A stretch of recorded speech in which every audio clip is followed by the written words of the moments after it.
હનુમાનજી લંકા હળગાવી, હનુમાનજી હળગાવી જ નથી.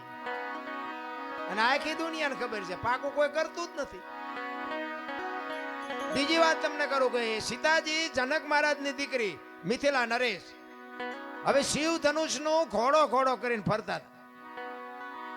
અને પછી જનક મહારાજ જોઈ ગયા કે હવે આ શિવ ધનુષ ને મારી દીકરી જો ઘોડો ઘોડો કરીને ફરતી હોય તો આના મૂર્તિયા હાટું શું, આના માટે મૂર્તિઓ મારે કેવું ગોતું. એટલે પછી સંયમવર રચવાનું નક્કી કર્યું કે આ ધનુષને જે ભાંગે એને મારી દીકરી વરમાળા પહેરાવે. હવે ઈ સંયમવર રચ્યો ને એમાં કે રાવણ હતો એવું કહે છે, સાચું ખોટું મારો રામ જાણે હો. ઈ રાવણ થી કે ચોખા જેટલું ધનુષ હેલ્યું નહોતું. હવે એનેથી ચોખા જેટલું ધનુષ નું હેલ્યું તો વનમાંથી સીતાજીને આખે આખા ઉપાડી ગયો. આનું શું કારણ? આખે આખા સીતાજી ઉપડે, સીતાજી ઘોડો ઘોડો કરીને ફરતા હતા. ઈવડું ધનુષ રાવણ હલાવી ન હોય. અને વનમાંથી જેથી લક્ષ્મણ રેખા ઓળંગી ગયા અને સીતાજી આખે આખા ઉપાડી ગયો. આપણને માયનામાં આવે. પણ આમાં એક વાત પડી છે, ભોળાનાથ અને પાર્વતી બે જયારે હિમાલય ઉપર હતા ને ત્યારે પાર્વતી માં વિષ્ણુ ભગવાનને અહીંયા બેહવા માટે ગયા અને વિષ્ણુ ભગવાને મકાન બનાવ્યું હતું. એટલે લક્ષ્મીજી બધું બતાવવા માંડ્યા, જો અમે મકાન બનાવ્યું, અહીંયા અમારે જમવાનું ને અહીંયા અમારે રહેવાનું ને અહીંયા હુવાનું ને અહીંયા રસોડું ને અહીંયા ફલાણું ને અહીંયા ફલાણું. બૈરાનો સ્વભાવ હોય, ઘરમાં કંઈક વસ્તુ લાવે આજુબાજુ બૈરા ભેગા થઈને બધું દેખાડે. એટલે પાર્વતીને કહે છે કે મેં આ બધું બનાવ્યું અને તમારે દીકરા મોટા થયા કે મકાન બકાન કઈ કરવા નથી. એ કે આ તો અમને હાય વિરુદ્ધ નહીં હતા. પાર્વતી ઘરે આવીને ભોળાનાથને કહે છે કે પ્રભુ મકાન આપણે નથી કરવું, આ છોકરા મોટા થઈ ગયા. ભોળાનાથ વિચાર કરે ખરું મકાન નું અત્યાર સુધી કોઈ ધ્યાન મગજમાં આવ્યું જ નહોતું, અત્યારે ક્યાં જાય. એટલે કે વિષ્ણુ ભગવાન ને અહીંયા બેહવા ગઈ હતી એમને કે સુંદર મજાનું મકાન બનાવ્યું કે આપણે નથી બનાવવું. એટલે કે એ વાત સાચી તમારી, પણ કે આપણી પાસે પૈસા નથી.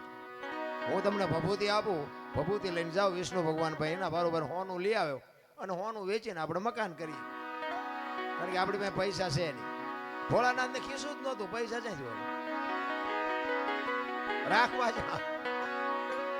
એટલે ભભૂતિ આપીને એટલે પાર્વતી કહે છે કે આટલી ભભૂતિમાં કેટલું હોનું આવશે, કે પણ લઈ તો જાઓ, એટલું તો લઈ આવો, પછી કંઈક આગળ જોઈશું.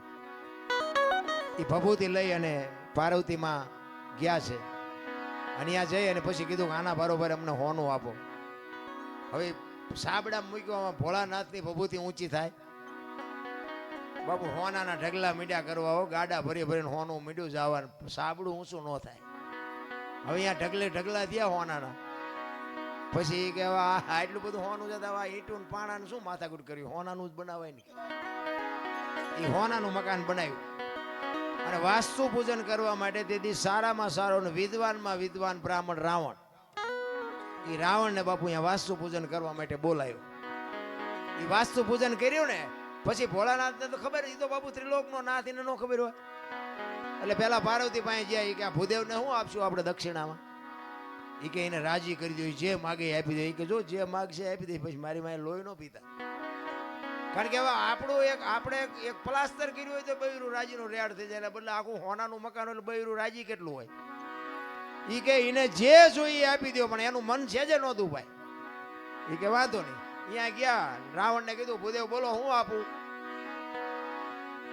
એ કે જે આપવું એ આપો ને. કે ના તમે માગો એ આજ આપવું છે. એ કે આવું મારે એક મકાન જોયું છે. ભોળાનાથ કે તથાસ્તુ. પાર્વતી પાસે આવ્યા. એ કે હાલો કે ચિંપા કે મહણિયામાં.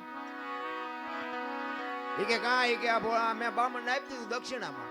એ કે હું કામ આપ્યું. એ કે કકડાટ ન કરશો, તમને પેલા પૂછીને ગયો તો કે માગે આપી દઈશ. અને પછી બાપુ પાર્વતી ગયા અહીંયા રાવણની પાસે અને રાવણ પાસે જઈને બાપુ પાર્વતી કહે છે કે ભૂદેવ ભૂદેવ માંડ માંડ મકાન બનાવ્યું, તમે લઈ લીધું ને, લઈ લ્યો, પણ આ મકાન ને જો એક દી ભડકે ન બાળું તો હું શક્તિ નહીં લખવું, આ લખી લેજો. આ સીતાજીને બાપુ અહીંયા જવાનું જ હતું, નકર સીતાજીની બાપુ એની સામે દ્રષ્ટિ પડે ને તો રાવણની રાખ બાપુ આ ધરતી ઉપર ન પડે, રાખ ઉડી જાય. ઈ દીકરી હતી સીતાજીને. તમે શું માનો છો? એની તાકાત જ નથી કે રાવણ એની સામે દ્રષ્ટિ કરે. અને રાવણે બાપુ સીતાજીને ઉપાડ્યા ને તારે માં કહીને ઉપાડ્યા છે કે માં તું આવ્યો ને તો મારો બાપ આવે અને ઈ મને મારે ને તો મને મુક્તિ મળે. અને અહીંયા આવે ને તો મારી લંકા પવિત્ર થાય. બાપુ રાવણ જેવો તેવો નહોતો. ચાર વેદ જેના મોઢે હોય, નવ ગ્રહ જેને ઢોલીએ બાંધ્યા હોય, પવન પાણી ભરે વાહ વાસીદું કરે, ગણે ગાયું ચારે, રવિ રસોઈ બનાવે, શિવ જેનો ભંડારી હોય, યમના દૂત બાપુ એને રજા લેવા આવવું પડે કે અમે એનો જીવ લેવા જઈએ છીએ. એ અને આ ધરતી ઉપર 14 ચોકડીનું રાજ કર્યું રાવણે. સતયુગ, દ્વાપર, ત્રેતા ને કળિયુગ, 4 યુગની એક ચોકડી થાય. 14 ચોકું ને 56 યુગ સુધી આ ધરતી ઉપર રાવણ રહ્યો છે એવું કહે છે સંતો. કેટલું એનું તપોબળ છે, કેટલો વિદ્વાન છે. અને રામ ને બાપુ ઠેઠ ત્યાં સુધી થકો થયો તો બાપુ એનું ભજન તો કઈક હશે ને. પણ આપણને છે ને કઈ આમાં સમજાતું જ નથી. આપણે મને તો એમ થાય કે ચારે બાજુ કથાયું વંચાય છે, ધૂનું બોલાય છે, ભજન થાય છે, માતાજીના માંડવા થાય ને, હવન થાય ને, પ્રતિષ્ઠાયું થાય ને, મંદિર થાય, તો બગાડ કાં નથી ઉભો રહેતો? વિચારવા જેવું તો છે ભલામણા. કઈક આપણા ગઢ આવું કઈ કરી જ નહોતા શકતા. તો આ ચોરી ને લોટપાટ ને મારી નાખવાને, તોડી નાખવાને, અત્યાચાર ને ગમે એની દીકરી ઉપાડી જાવી, આ બધું તમે જોવો તો ખરા કેટલું બધું અંધારું હાલ્યું જાય. તો આ કથાયું વંચાય છે ખોટું છે? એ કેમ કેવું ખોટું છે? હવે આમાં માણસના જીવનમાં જો ઉતરે નહીં આ વાત, તો આ કથામાં ફાયદો કોને? મંડપ વાળાને, સાઉન્ડ વાળાને, સાજિંદાને, અમારા જેવા કલાકારને, રસોઈયો હોય એને. બાકી કોને ફાયદો? હવે તો આ 2-5 લાખ રૂપિયા, 10 લાખ રૂપિયા આમાં નાખવા તેના કરતા 5 ગાયું ખડમાં દઈ દીધા હોય તો. ગામો ગામ કથાયું વંચાય, ગામો ગામ. અમારે તો રોજ ફોન આવે કે અમારે પ્રોગ્રામ રાખો, અમારે રાખો. અમે પછી કહી દે કે આટલા થાય છે, કથાયું કરો જે કરો એ. અરે બધું ડીંગો ડીંગ હાલે ભલામણ. મને એમ થાય કે આ ખોટું છે એવું નથી કહેતો, પણ બગાડ અટકવો જોવે બાપુ. જો આ સત્ય હોય અને કાં ઓલા કહે ને કે કાં તો ઓલામાં ફેર ને કાં તો ઓલામાં ફેર, સત્ય હોય તો આ બાપુ દુનિયામાં કંઈક, હું એમ કહું છું કે 5,000 50,000 માણા ભેગું થાય તેમાં 10 તો સુધરવા જોવે કે નહીં.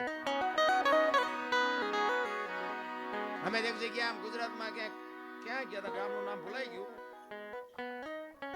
કથા એટલે અમે જોયું કે કથા છે, એમ ગાડી હાંકતો એ વખતે. એટલે અમારે થોડોક ટાઈમ હતો, કીધું હાલો ને આપણે કથામાં જઈને બેહી. હવે એમ અહીંયા બેઠા ને કથા ચાલુ હતી ને એમાં 2 જણા બાજ્યા. બોલો, હવે કથા ચાલુ હોય એ વખતે જો બાજે માણા તો એમાં બહાર તો કઈ મગજમાં ઉતરે જ છે.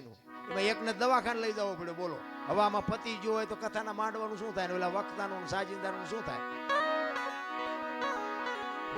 અરે બાપુ કઈક ઊંધું રંધાય છે, મને એવું લાગે. સાચું ખોટું તો મારો નામ જાણે. ખોટું છે એવું આપણે નથી કહેતા. રામ કથા ખોટી નથી, ભાગવત કથા ખોટી નથી, પણ આ અટકતું નથી. એટલે મને એમ થાય કે આનો કંઈક પાવર ઘટી ગયો ગમે એ થયું. બાકી તો રામાયણ છે તો રામાયણ છે ભલામણ. એક હું તો એમ કહું છું, ઘરમાં એક રામાયણ નાનું મોટું પુસ્તક હોય ને, જિંદગીમાં કોઈ દી બાપુ મોળો પ્રસંગ નો આવે કરી. રામાયણ એવો ગ્રંથ છે. તુલસીદાસ મહારાજે રામાયણમાં એક સાખી લખી કે સુનહું ભરત ભાવિ પ્રબળ, જીવન મરણ જસ અપજસ, નફો નુકસાન વિધિના વિધાન. જીવન મરણ જસ અપજસ નફો અને નુકસાન, આ 6 વસ્તુ બાપુ હજી આજની તારીખમાં કોઈને ખબર નથી. આપણે આ દુનિયામાં આવ્યા કેવી રીતે કોઈને ખબર હોય તો મને કયો, અને જવાનું છે કેવી રીતે એ કોઈને ખબર હોય તો કયો. જીવન મરણ ની ખબર નથી. તો આઈને જ વાત કરો ને, અમે અહીંયા આવ્યા છે, અમને જ મળે કબજા મળે એ અમને ખબર છે. 5 જણા હારું કે 5 જણા એમ કે બોલે વારો જ ન આવવા દીધો બીજાનો. જ મળવાનો છે કબજા મળવાનો એ કોઈને ખબર નથી. જીવન મરણ જસ અપજસ નફો અને નુકસાન. ગમે એ માણસ ધંધો કરે ને બધા નફા હાટું જ કરે છે, કોઈ નુકસાન હાટું નથી કરતું, પણ બધા નફો થતો જ નથી. આ 6 વસ્તુ કોઈના હાથમાં નથી. આ વશિષ્ઠ મહારાજે ભરતને કીધેલી. ક્યારે? રામચંદ્ર પરમાત્મા વનમાં ગયા, ભરત મોસાળમાંથી આવ્યો ને એટલે ભરત રોવે છે. એટલે એ વખતે વશિષ્ઠ મહારાજ કહે છે, ભરત સુનહું ભરત ભાવિ પ્રબળ, જીવન મરણ જસ અપજસ નફો અને નુકસાન, આ વિધિના વિધાન છે. હું વશિષ્ઠ જેવો મહારાજ હાજે મેં નક્કી કર્યું હતું કે હવારે રામને ગાદી ઉપર બેહાડવાના, અને 12 કલાકની એક રાત જઈને તો આખું ચકડું ફરી ગયું. હું કાંઈ ન કરી શક્યો. આ વિધિના વિધાન છે. અને આવડી આજ સાખી તુલસીદાસે રામાયણમાં લખી અને એમાં ને એમાં એનું વર્ણન કર્યું કે આમાં જીવન કોને મળ્યું, મરણ કોને મળ્યું, જહ કોને મળ્યું, અબજ કોને મળ્યો, નફો કોને થયો, નુકસાન કોને થયું. રામાયણમાં ઈ કે નુકસાન કોને થયું અને નફો કોને થયો. તો નુકસાન બાપુ રામની માં કૌશલ્યાને થયું. જુવાન જો દીકરો અને વહુ બે વનમાં જતા હોય તો માં માથે તેથી કેવી વીતી છે. નુકસાન થયું કૌશલ્યાને, નફો થયો સબરીને. બાપુ રામને અહીંયા જવું પડ્યું. કાંઈ લેવા દેવા નહીં. ભીલડીની દીકરી બાપુ, કોઈ વેદનું, શાસ્ત્રનું, માણાનું, ગામનું કોઈ જ્ઞાન નહીં. રામને અહીંયા જવું પડ્યું. સબરીને બાપુ નફો થયો ને હગી જનેતાને નુકસાન થયું. તો કે જીવન કોને મળ્યું અને મૃત્યુ કોને મળ્યું. મૃત્યુ મળ્યું રાજા દશરથને. રામ જેવો દીકરો હોવા છતાંય બાપુ મૃત્યુને રોકી ન શક્યો. મૃત્યુ મળ્યું દશરથને, જીવન મળ્યું અહલ્યાને. હરાપમાંથી મુક્ત થઈ ગઈ. તો કે આમાં જ કોને મળ્યો ને અબજ કોને મળ્યો. અબજ મળ્યો કઈ કઈને, અને જ ખાટી ગયા વાંદરા. તેથી રામને કોઈ નો કામમાં આવ્યા, વાંદરા જ કામમાં આવ્યા. આખી અયોધ્યાને ખબર હતી. ક્યારે લક્ષ્મણ મૂર્છિત થઈ ગયો ને હનુમાનજી મહારાજ જયારે સંજીવની લેવા ગયા અને લઈને આવતા હતા ને ભરત જોઈ ગયો.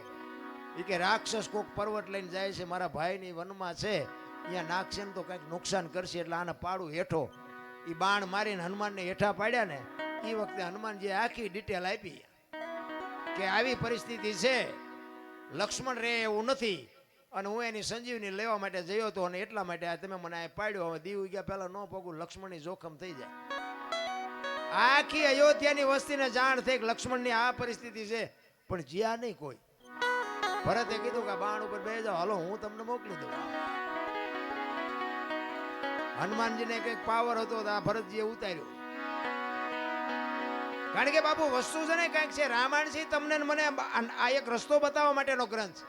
સીતાજી લક્ષ્મણ રેખા ઓળંગી ગયા અને હરણ થયું. મેં કીધું એમ સીતાજીનો બાપુ કોઈ એની માથે દ્રષ્ટિ ન કરી શકે, પણ આપણને આ માર્ગ બતાવ્યો છે કે જે બાપુ લક્ષ્મણ રેખા ઓળંગી જાય ને એનું આ દુનિયામાં હરણ જ થાય. લખવું હોય તો લખી લેજો. પછી બાપને હોય ને દીકરાને હોય ને માને હોય ને વહુને હોય ને દીકરીને હોય, મર્યાદા કોઈ મૂકી દે એટલે બાપુ હરણ જ થાય. રાવણ મરી ગયા હું માનતા નહીં. ગામો ગાયમ છે રાવણ, પણ જે મર્યાદા મૂકી દે એટલે આ દુનિયામાં હરણ જ થાય. બાકી વાતમાં કાંઈ છે. એક સબરીનો પ્રસંગ કહી પછી મારી વાણીને વિરામ. સબરી બાપુ હમણાં મેં ગુરુની શિષ્યની વાત કરી ને, મૂળદાસને હજી સાંભળવાના છે. મૂળદાસ બાપુની વાત લઈ લો હાલો ને, પછી સબરીને વાહે રાખો. મારે જોકે જ્યાં જઉં છું ને ત્યાં મને બે ત્રણ વખત બેહરી અને કાઢ લે શીખ મારી પાસે શું કાઢવું. બધા સાંભળેલો જ છે મને, આમાં કઈ નવું તો કઈ છે નહીં. એટલે એ તો મને ખબર છે, નહીં બોલીએ કુતી કોઈ નહીં બોલાવે એ ખબર છે. પણ આ દેહ ને એક દી બાપુ દુનિયા દિવાળી જ મૂકવાની છે. બાકી એક દેહ થી જો 5 આત્માને આનંદ આવતો હોય તો એમાં લડી લેવાય, એમાં કઈ સવાલ જ નથી. મારે લાગે હું એવો કોઈ મોટો કલાકાર નથી, પણ એવી ગુરુ મહારાજની, મારા માતા પિતાની, કંઈક તમારા ભાઈબંધ દોસ્તારોની કૃપાથી આ મારો દીકરો રહ્યો પૂછો.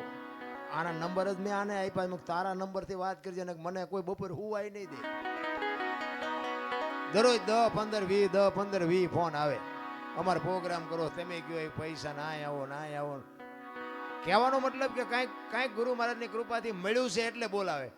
મારા ગામમાં કેટલાય ડાયા માણા નહીં હોય મારા કરતા, પૈસાદાર છે, મારા કરતા રૂપાળા છે, આબરૂ વાળા છે, બધું એ છે, કોઈ નથી ફોન કરતું. એટલે એ ગુરુ મહારાજની કૃપા છે અને બધા સાંભળે છે એટલા માટે. પણ મારો કહેવાનો મતલબ એ છે કે જે આ મૂળદાસની વાત કરીને કે કોકનું ઝેર પીવે ને કોકના હાથમાં ને. અમારે અહીંયા હમણાં વડનગરમાં એક પ્રોગ્રામ હતો ને, ઓલું માવઠું થયું હમણાં. હવે આના જેવો મારો પ્રેમી મને કે બાપુ મારા બાપુ વે ગયા છે ને મારે ભજન રાખવા છે. ખર્ચો કેટલો, નાનો માણા બિચારો મજૂરી કરે. મેં કીધું ખર્ચ કાંઈ ન થાય, તારે ભજન રાખવું હોય ભજન થઈ જાય. પણ મને કે મને અંદાજ તો ગયો.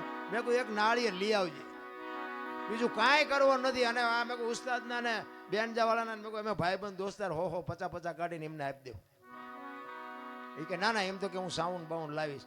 એ મેં કહ્યું તારે લાવવું એટલે લાવજો ને, કે આપણે સાઉન્ડ વગેરે ભજન થાય છે. અમે એ લઈ આવ્યો બિચારો, સાઉન્ડ લઈ આવ્યો. અને કુદરતને કરું ચતુરભાઈ ચતુરભાઈ અમે બે હતા ને ચતુરભાઈ મેં કીધું તમે ગણપતિ માંડો. એ ગણપતિનું બાબુ ભજન પૂરું ન થયું ને વરસાદ મળ્યો ખાબકવા. હવે બજારમાં રાખેલું એ કાગળ ને બાગળ ને બધું સાઉન્ડ ઉપર રાખ્યું. હવે બે એવું જ છે નહીં. ઓલાનો ભાવ બિચારો અંદરથી એટલો બધો દુઃખી થયો કે મારે ભજન કરવા હતા મારા બાપા વાંહે અને ભજન હવે વરસાદ નહીં કરવા દે. એટલે મેં કહ્યું તું મોળો પડીમાં તારે ભજનનું જ કામ છે કે બીજું કંઈ કામ છે? પણ કે હવે આમાં મેં કીધું આ પણ તારી ઓરડી તો છે ને, પણ કે ઓરડી છે એમાં કે હમાય એવું જ નથી કાંઈ. કે મારી પાસે મોટી શેટી પડી છે, મારી પાસે 8-10 જણા. મેં કહું આપણે છીએ 10 જણા જ તે, પણ મને કે ઓલી શેટી કે અડધો રૂમ રોકી રાખે. મેં શેટીમાં તમે સડી જઈશું, તમે હેઠા બેસજો. એ કે પણ સાઉન્ડ ક્યાં રાખવું? મેં સાઉન્ડ જોતું જ નથી.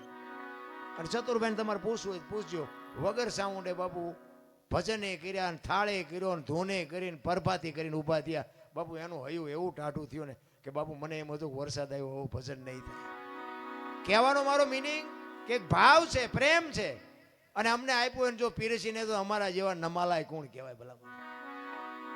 મારે માણાની કોઈ જરૂર ન હોય. મને તો એવા અધિકારી 5 બેઠા હોય ને એટલે મને એમ થાય કે શું અમને આપી દઉં. બાકી તો કોઈ બાપુ અમારે અહીંયા કોઈ કોથળા નથી નાખી જવાના. પણ મારો કહેવાનો મિનિંગ એ છે કે આ કંઈક લેવા જેવું છે, આ કંઈક ખાવા જેવું છે. આમાંથી 2 જણાને મારી વાત ગળે ઉતરે ને એટલે મને એમ થાય કે મારી રાજ સુધરી છે, બસ બીજું કાંઈ છે નહીં. આમાં કોકના જીવનમાં બાપુ કોકના દુઃખમાં જો ભાગ પડાવી શકી ને તો જ મારો નાથ નોંધ કરે. બાકી એમ નામ નથી થાય એવું.